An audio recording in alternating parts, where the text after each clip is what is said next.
Hello friends, আপনারা দেখতে পাচ্ছেন আমার ডেস্কটপে একটা মেসেজ আসছে।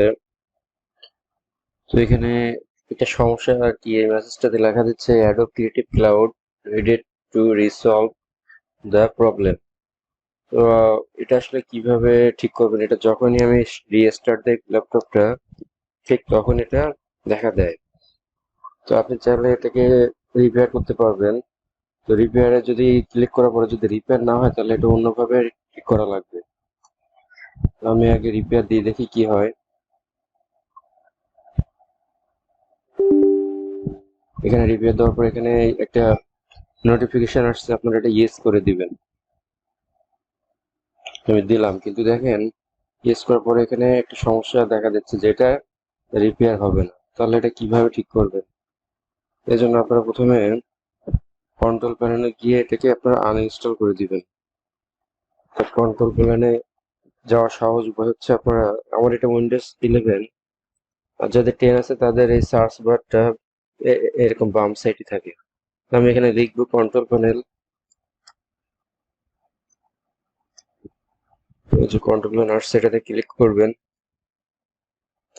করার পর এখান থেকে আপনারা যাবেন প্রোগ্রাম প্রোগ্রাম অ্যান্ড ফিচার্স, এটাতে ক্লিক করবেন।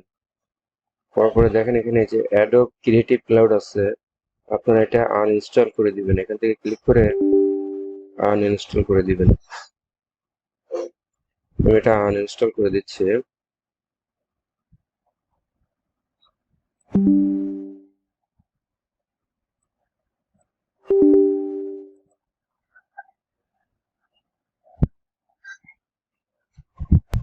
আচ্ছা, এটা দেখেন আনইনস্টল হচ্ছে না, কারণ আমার এখানে আমার এই ল্যাপটপে বেশ কিছু অ্যাডোবের সফটওয়্যার আছে, যার জন্য ওটা আনইনস্টল হচ্ছে না। যে অ্যাডোব ক্রিয়েটিভ আছে এখানে, যে অ্যাডোব ফটোশপ প্রিমিয়াম প্রো, এইগুলো থাকার কারণে আমার এটা আনইনস্টল হচ্ছে না। তো যদি আপনাদের এই সমস্যাটা হয়, তাহলে আপনারা এটা নতুন করে ইনস্টল দিবেন। এই জন্য আপনারা, যে আমি একটা লিঙ্ক এখানে লিখে রাখছি, এটা কপি করে আমি এখন এসব সাইটটাতে যাব। এটা আমি ডেসক্রিপশনে লিঙ্ক আপনাদেরকে দিয়ে দেবো। তো আমি এখন ক্রোমে গেলাম, গিয়ে এখানে পেস্ট করলাম, করে এন্টার দিলাম। দিলে আমরা ওই সাইটটাতে ঢুকে যাব। ঢুকে আমরা এখান থেকে যে দেখেন ডাউনলোড ক্রিয়েটিভ ক্লাউড, এটাতে ক্লিক করবেন। যেটা অলরেডি ডাউনলোড শুরু হয়ে গেছে, যে আমি স্টার্ট ডাউনলোড দিলাম। এখন আপনারা এটাতে ওপেন করবেন। ওপেন ফোল্ডারে গিয়ে যেখানে আপনার এটা ডাবল ক্লিক করবেন, ক্রিয়েটিভ ক্লাউডে ডাবল ক্লিক করার পরে এটা সেট আপ নেওয়া শুরু করবে। তো এখানে এটা কন্টিনিউ দিবেন, এখান থেকে ইয়েস দিবেন, আবার স্টার্ট ইনস্টলিং দিবেন এখান থেকে।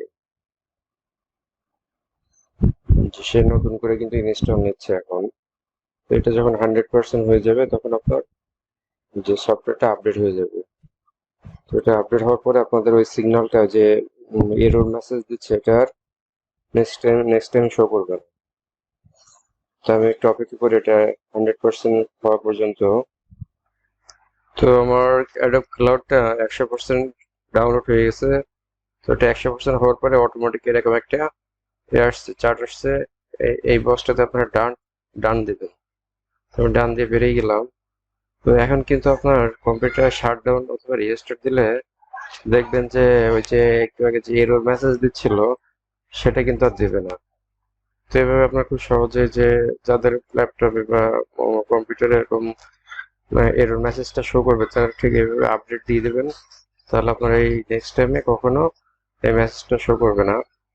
তো আমি যে লিঙ্কটা থেকে অ্যাডোব ক্লাউডটা আপডেট দিছি, আমি লিঙ্কটা ডেসক্রিপশনে দিয়ে দেবো। আপনার ওখান থেকে কপি করে গুগলে গিয়ে এন্টার দেবেন, দিয়ে ওখান থেকে ডাউনলোড করে সেট আপ দিয়ে দেবেন। তাহলে আপনাদের ল্যাপটপটা এই মেসেজ থেকে ক্লিয়ার হয়ে যাবে। এই মেসেজটা কখনো ল্যাপটপে আসবে না। তো আমার ভিডিওটা ভালো লাগলে আমার চ্যানেলটা সাবস্ক্রাইব রাখবেন। আপনারা বিভিন্ন ধরনের আহ, সমস্যার সমাধান আমার চ্যানেলের মাধ্যমে পাবেন আর কি। তো সবাইকে ধন্যবাদ। Thank you.